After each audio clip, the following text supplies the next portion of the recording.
The dark side of the 30 under 30 list, celebrated entrepreneurs turned criminals.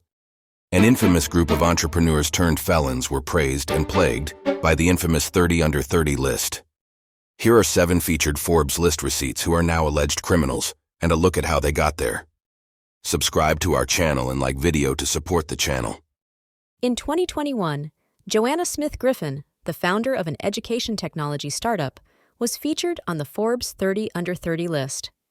Joanna's rise was meteoric, but behind the scenes, her company was embroiled in controversy. Eventually, her actions caught up with her, leading to fraud charges and a significant fall from grace. Last month, she was charged with fraud. Prosecutors allege that she lied to investors for years about her startup, All Here Education, and the company received $10 million under false pretenses, according to the indictment. An AI startup CEO on a Forbes 30 under 30 list has been charged with defrauding investors, out of $10 million.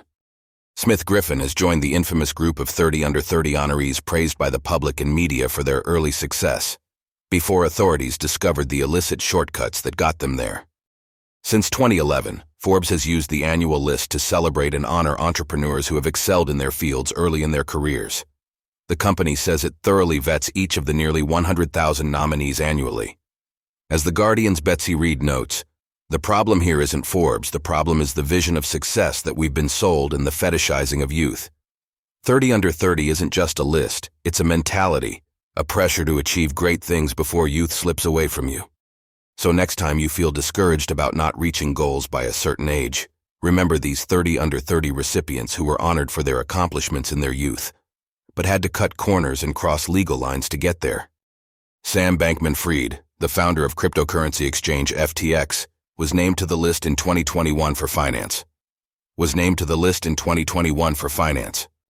Bankman-Fried started Alameda Research in 2017 and later founded FTX in 2019.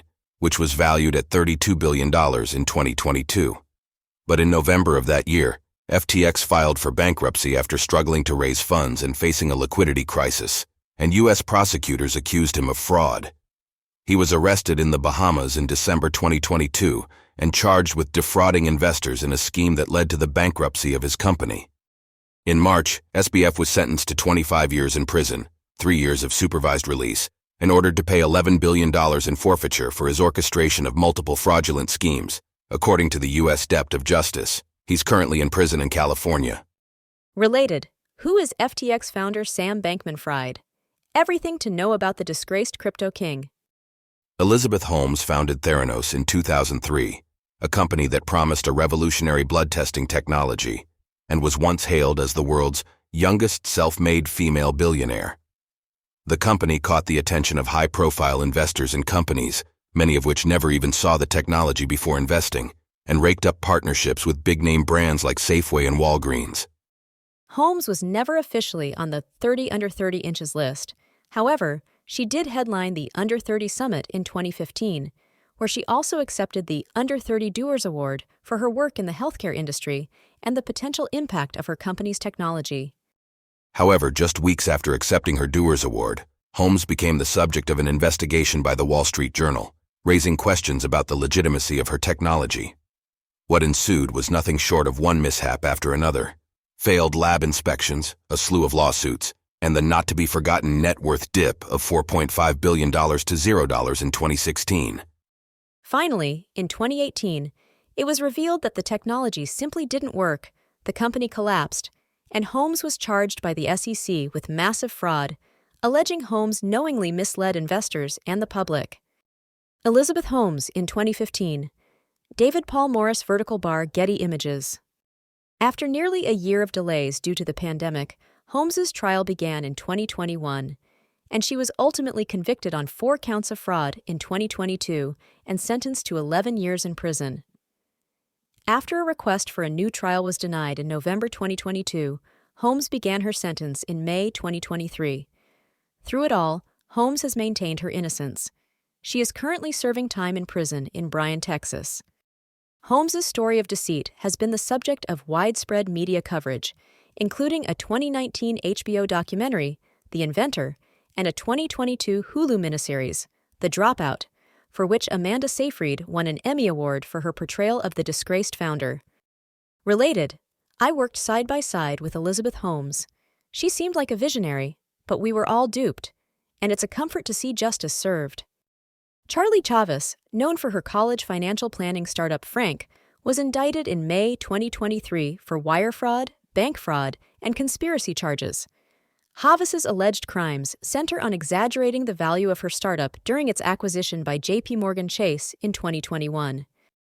Chavez was named to the list in 2019 in the category of finance after founding her company Frank, which aimed to help students apply for loans more efficiently. Prosecutors claim that she misled the bank by fabricating data and inflating the number of Frank customers. Chavez allegedly asked her director of engineering to create fake data, but when he refused, she hired a data scientist to generate a spreadsheet with millions of false user accounts for the $175 million acquisition, and JP Morgan ultimately acquired the app. However, in November 2022, an internal investigation led to her termination, followed by her arrest in April. In January 2023, JP Morgan sued Chavez for defrauding the company. Chavez now faces charges of securities fraud, wire fraud, bank fraud, and conspiracy. She is currently out on bail and has maintained her plea of not guilty. Like and subscribe to Support Channel. Chavez, now 32, is working as a fitness instructor, though it is unclear where, per Fortune. She recently asked a judge to remove her court-required 24-hour ankle bracelet ahead of her February 2025 trial. Martin Shkreli was named to the list in 2012 for finance. At the time, he was recognized for his work as a hedge fund manager and entrepreneur. Shkreli had gained attention for his success in the biotech industry, particularly his involvement with Retrophin, a pharmaceutical company he founded. Shkreli went on to co-found several hedge funds and pharmaceutical companies, including Turing Pharmaceuticals, which notoriously acquired the life-saving anti-parasitic and anti-malarial drug, Daraprim, and then raised its price by 5,455% in 2015. The move earned Shkreli, then called PharmaBro, another title, the most hated man in America. In December 2015, he was arrested on charges of securities fraud and conspiracy. The charges stemmed from his involvement with two hedge funds, MSMB Capital Management and MSMB Healthcare, as well as Retrophin. Shkreli was accused of mismanaging funds, using assets from one of his companies to pay off debts from another, and defrauding investors. The allegations included a scheme in which he illegally used Retrophin's assets to repay investors who had lost money in his hedge funds. Peter Foley. In 2017, he was convicted of securities fraud and conspiracy, resulting in a 7-year prison sentence and significant fines. In 2022, Shkreli was released from prison, about 4 months early, and is now consulting for a law firm and living with his sister in Queens, New York, according to the U.S. Probation Office. In 2022, Shkreli was released from prison, about 4 months early, and is now consulting for a law firm and living with his sister in Queens, New York, according to the U.S. Probation Office. In 2022, Shkreli was released from prison, about 4 months early, and is now consulting for a law firm and living with his sister in Queens, New York, according to the U.S. Probation Office. The most hated man in America. Where is PharmaBro Martin Shkreli now? Shkreli also gained notoriety in 2015 when he purchased the sole copy of the Wu-Tang Clan album, Once Upon a Time in Shaolin, for $2 million at an auction. Fans and the music industry vets criticized the lack of accessibility to such a culturally significant work, exacerbated by Shkreli's decision to keep it as a rare collectible without plans for a public release. Following his conviction, the album was seized by the government, along with his other assets, and ultimately sold in 2021 as part of the forfeiture process. The sale of the album completes Shkreli's payment of the forfeiture, and the buyer and price remain confidential. Obinvana Okeke, a Nigerian-born entrepreneur, was revered for his achievements in construction, agriculture, and real estate. But in 2021, he was sentenced to 10 years in prison for his role in a computer-based fraud scheme that caused approximately $11 million in losses to his victims.